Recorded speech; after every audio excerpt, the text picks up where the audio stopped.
Welcome to the Grace and Grit podcast, made for women who want their healthiest years to be ahead of them, not behind them.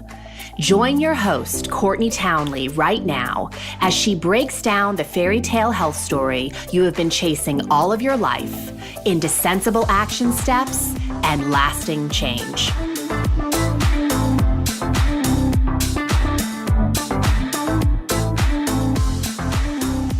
Hello, and welcome to the Grace and Grit podcast. This is your host, Courtney Townley. As always, thank you so much for being here with me. I love that you spend your time here listening in to this message. I really adore sharing the message of Grace and Grit with the world.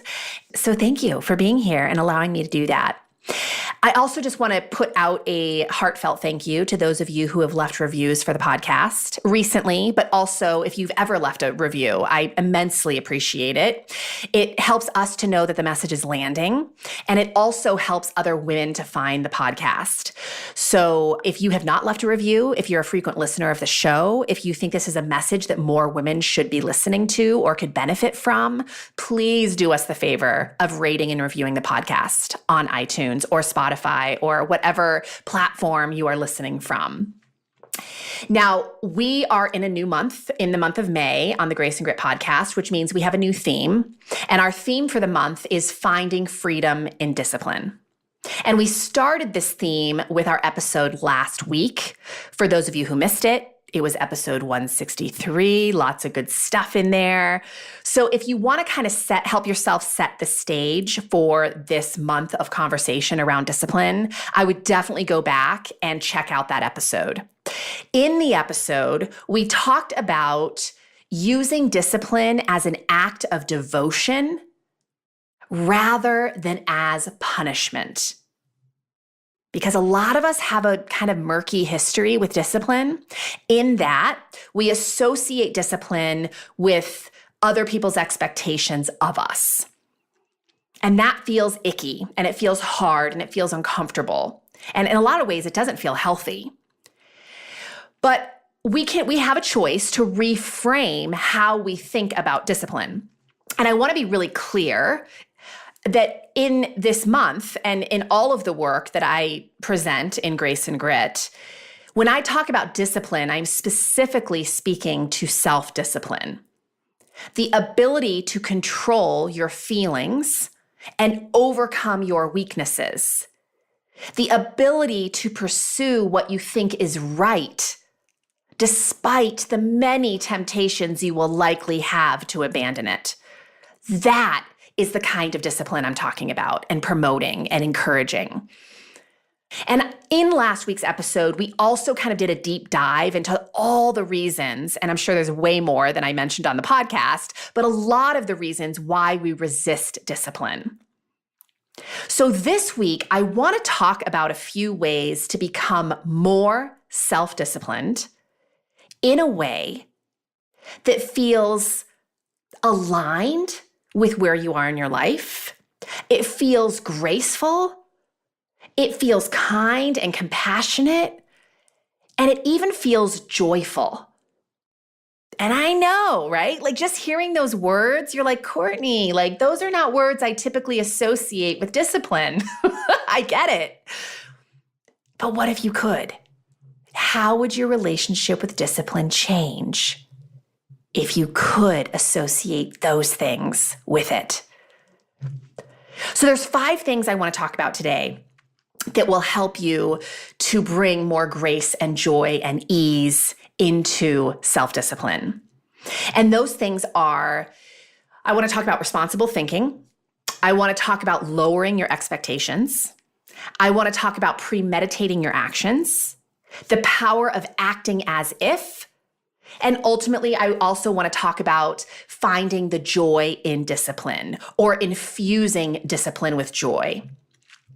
So let's start with this first one, which is responsible thinking. An unmanaged mind can very quickly, and often does, become quite toxic and very dangerous. Most people are not taking responsibility for the way they are thinking about themselves and their life. which is ultimately resulting in some pretty devastating consequences. Our brains love to prove themselves right. So whatever you think about yourself and your life is the reality you will likely create for yourself through your actions. So if you think that you're broken, you will constantly focus on your imperfections, on your weaknesses, to validate that you are broken. If you think that you are incapable, and you're constantly telling yourself you're incapable, you're not smart enough, you will not take action around things that you say are important to you to prove to yourself that you are incapable or that you aren't smart enough. And I have a story I want to share with you here in just a second to prove that point directly. If you think no one loves you, it's likely that you're going to create a lot of unnecessary conflict in your relationships, potentially pushing people away to prove to yourself that no one loves you. So I want to share this story with you about high school, which I actually shared in the Women of Grace and Grit Facebook community this past week, but it's very relevant to this topic of responsible thinking. So when I was in high school, all of my friends were in AP Calculus. And it might not have been all of my friends, but the story that I told myself for many years is that it was all of my friends. It felt like everybody but me was in AP Calculus. I was not, all right? Math was not my zone of genius. It was not my strong suit. In fact, math was really, really hard for me. And I carried a tremendous amount of shame with me about that, because I just felt like there was something different about me, that there was something broken in me, that I wasn't so smart as everybody. And none of that served me, obviously. But I also had a math teacher in high school whose teaching style was really kind of shame promoting. So he made us kind of feel bad about struggling in math. Not the greatest teacher on the planet. I avoided his classes my entire high school career until finally I was put in a class with him my senior year that, despite my attempts to get transferred out of the class, I was stuck in there. I could not. I had to take the class. I wanted to vomit every day before his class. And it was just super uncomfortable. It was a really difficult year. And he said some really challenging things to me in that class that were in many ways hurtful. And because of that experience, for many years, I carried this idea. I told myself that I wasn't smart enough to do some of the things that I felt called to do. So I avoided certain classes in college. I avoid going on to get my master's degree, which I think actually served me in the long run. But at the time, that decision wasn't made from a healthy space. I avoided conversations with people who kind of made me feel dumb, because they were so smart or they were excelling in areas that I really didn't understand, or just being around them made me feel very incompetent, which of course cost me a lot of incredible relationships. So basically, I played small, validating to myself that I couldn't succeed because I wasn't smart enough. Every time I started to experience success in some way in my life, I would sabotage it to prove to myself that I wasn't smart enough. So I literally would stop showing up to things I committed to. I would allow myself to get distracted really easily. I looked for reasons why I couldn't do the thing. And the crazy thing is, I never really saw this pattern in myself. I really believed for a long time that I just wasn't smart enough because I had thought that for so many years. And I had literally proven it to myself until I had a few really smart mentors kind of point out to me that maybe I should change my thinking, right? That maybe if I changed my thinking, I would create a different outcome for myself. So that is the work that I've done. And that is the work that I do with so many of my clients. So these days, when I think thoughts like I'm not smart enough, because it still sometimes is a default mode, when I feel that bubbling to the surface, I really quickly pivot and realign myself. I remind myself of all the difficult things that I've had to figure out in my life, and that I am totally capable of figuring out this thing too.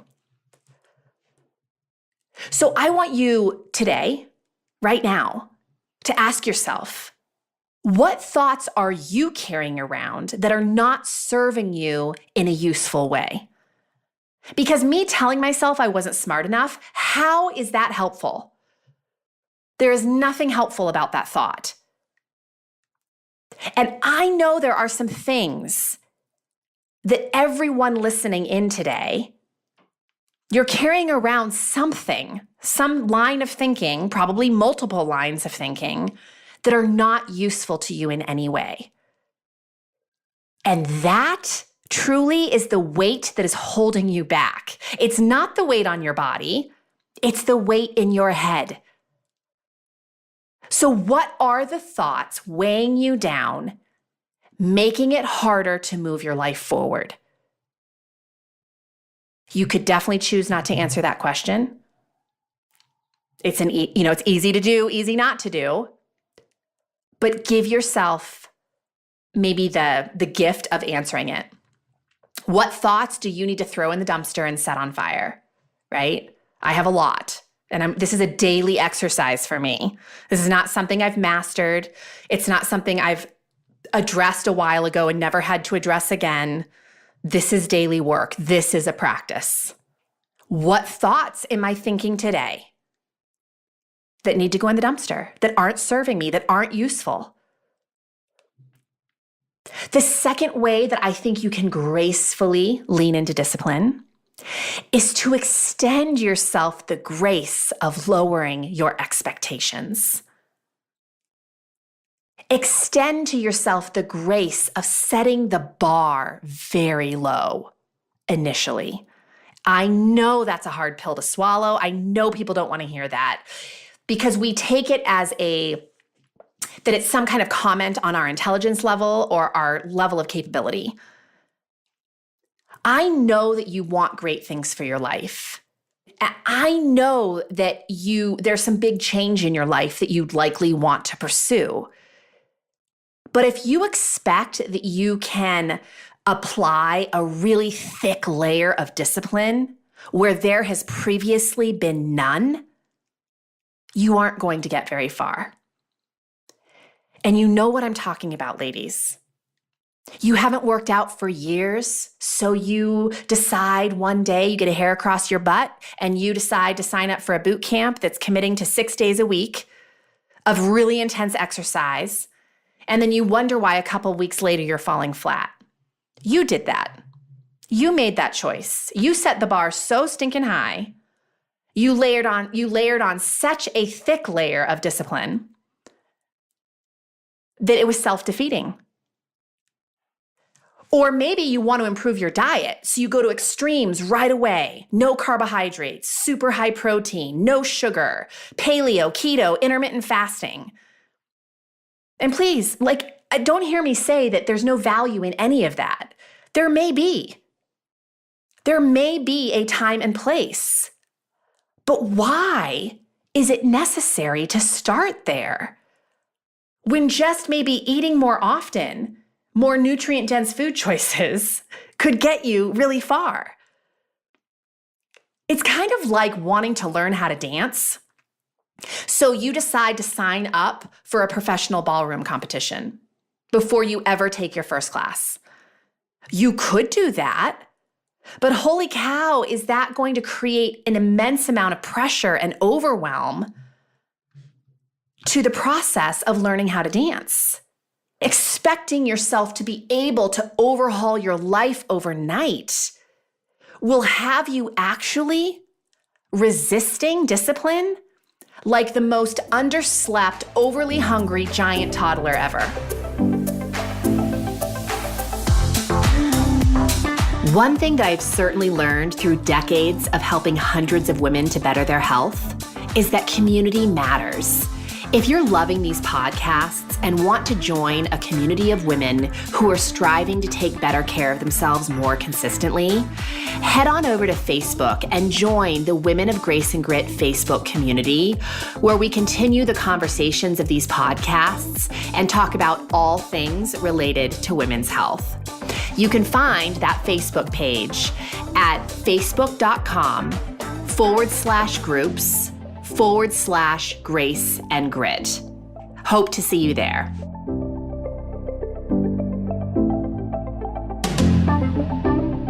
Now, a lot of my clients frequently rationalize that they're not leaning into disciplined action because they're afraid, because they're a perfectionist, because they're confused, because they're overwhelmed, which is actually often their own doing, because of the way they're thinking. They haven't taken responsibility for how they're thinking, and because they have set the expectation of what they need to do so stinking high. And come on, deep down, we know the simplest and most effective solution to all of these things, to all of our problems that we're trying to correct in our life, all of the change we're trying to make, is to give ourselves permission to start small. We know that's a sensible thing to do. And Brendon Burchard has this to say, which I love. I've had this quote around forever. He says, "It's not real fear. It's just that you're afraid to be seen starting small." And that's so true. Starting small doesn't diminish your capability, which I think a lot of people interpret starting small as diminishing capability. It doesn't diminish it, it supercharges it. It allows you to show up with more consistency. Starting small doesn't suggest that you aren't intelligent.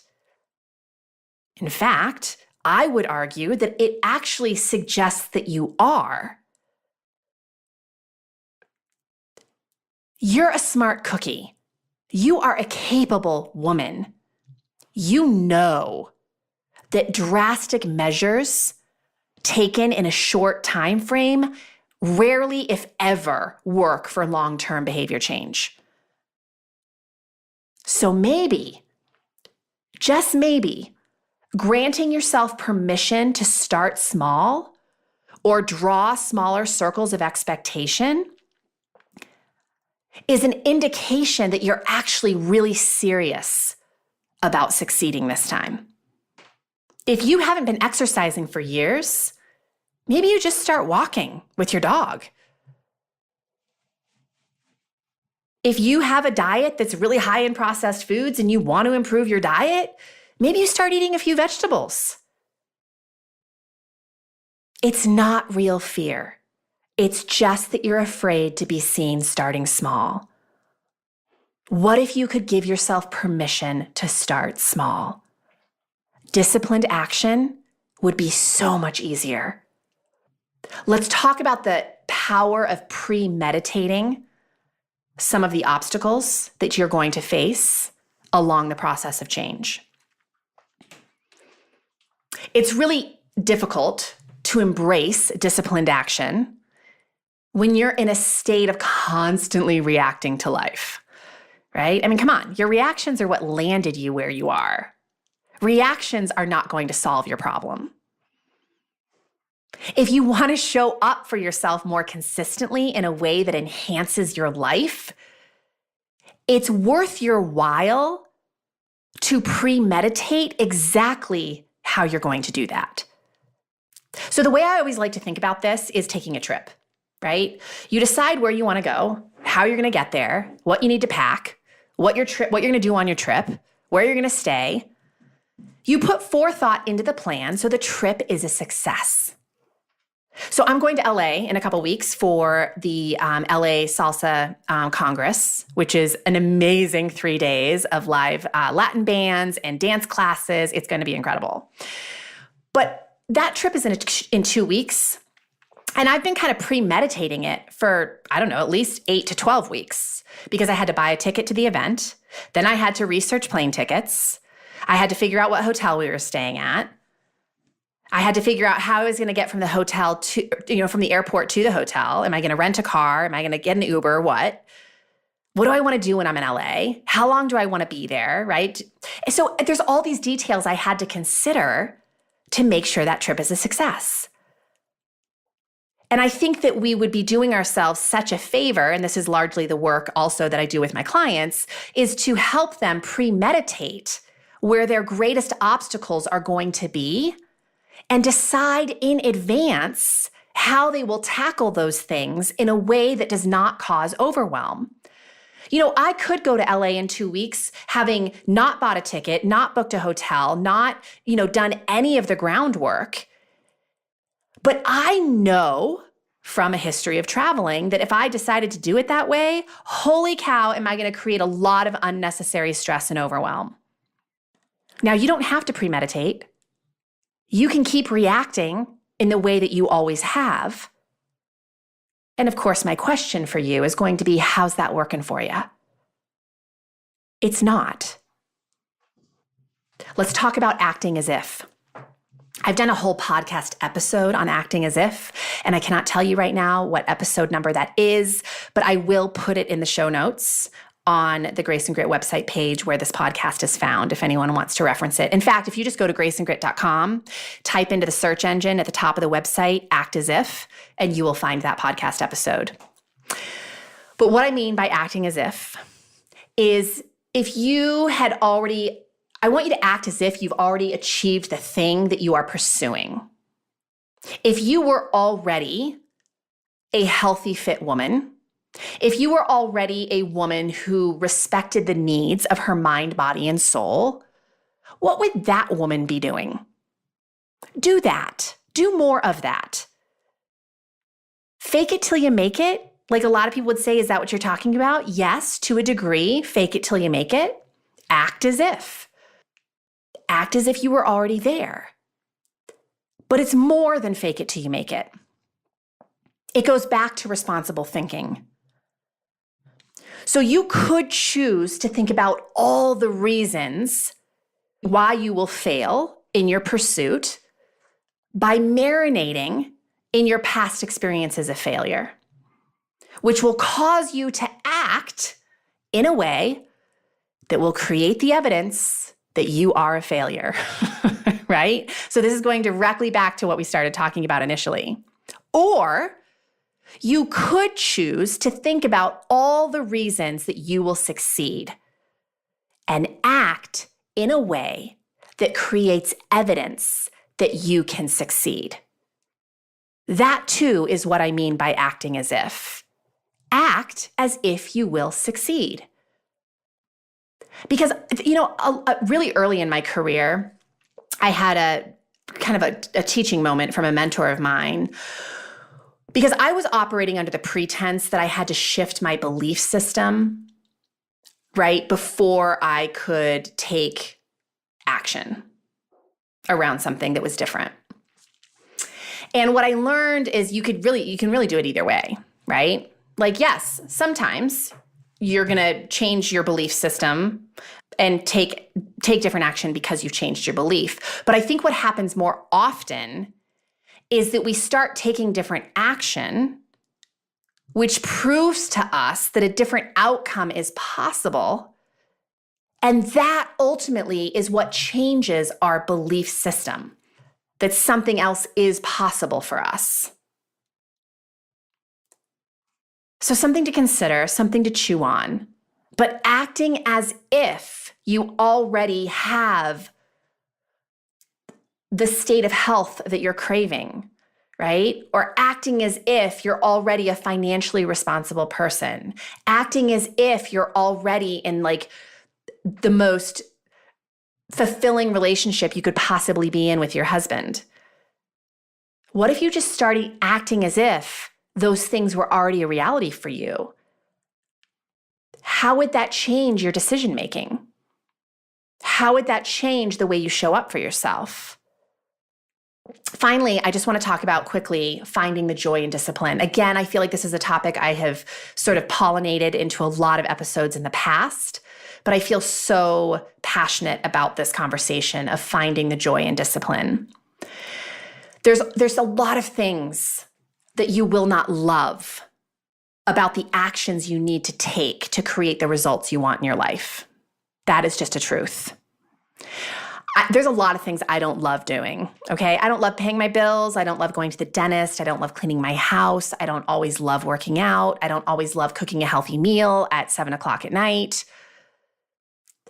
So in order to keep showing up, to take disciplined action around those things, I have to find ways of making those things more enjoyable.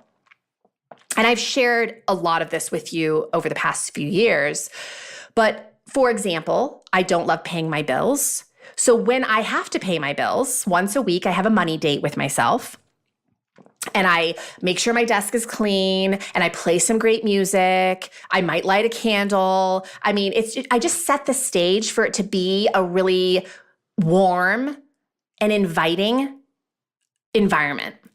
Because I have a lot of mixed emotions about paying bills, and I don't want it to be a hostile, frustrating thing. So I create the time in my schedule so I don't feel rushed. I set the stage so it feels like a very inviting space, and I pay my bills. And it's so much more pleasurable. Going to the dentist, I always take music. I always have my headphones. And the dentist knows I'm not there for small talk, which, come on, you can't talk to the dentist anyway. They've always got their hands in your mouth.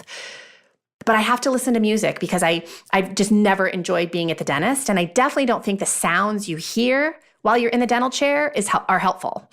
So I listen to music. Cleaning my house, I catch up on great podcasts and I ask my family to be involved. It's kind of like a family affair.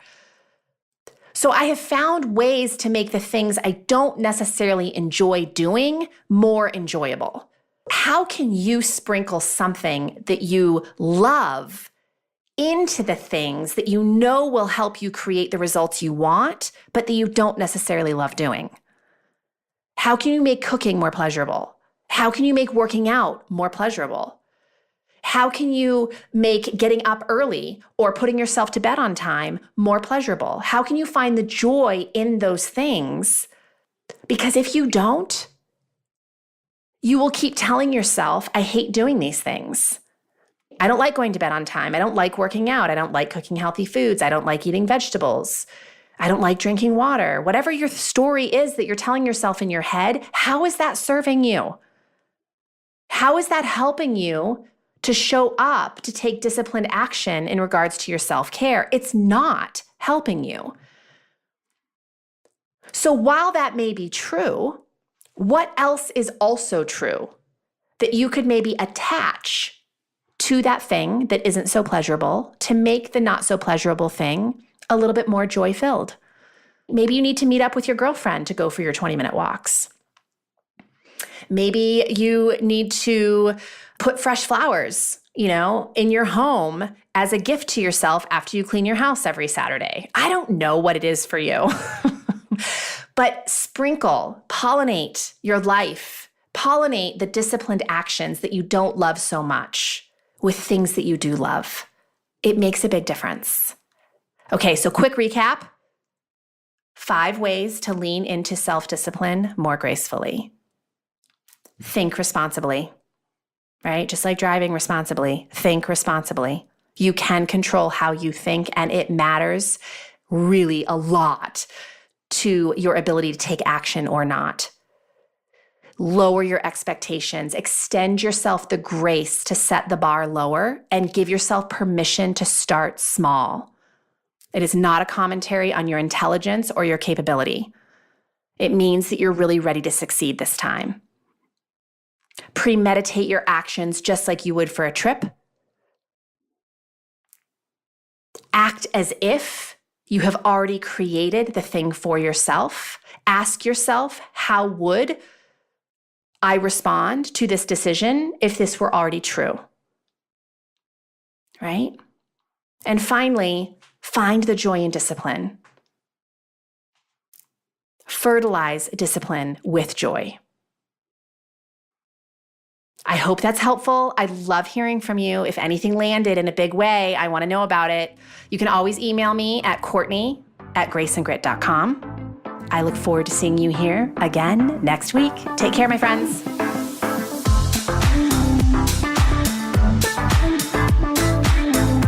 Thank you for listening to the Grace and Grit podcast. It is time to mend the fabric of the female health story, and it starts with you taking radical responsibility for your own self-care. You are worth the effort, and with a little grace and grit, anything is possible.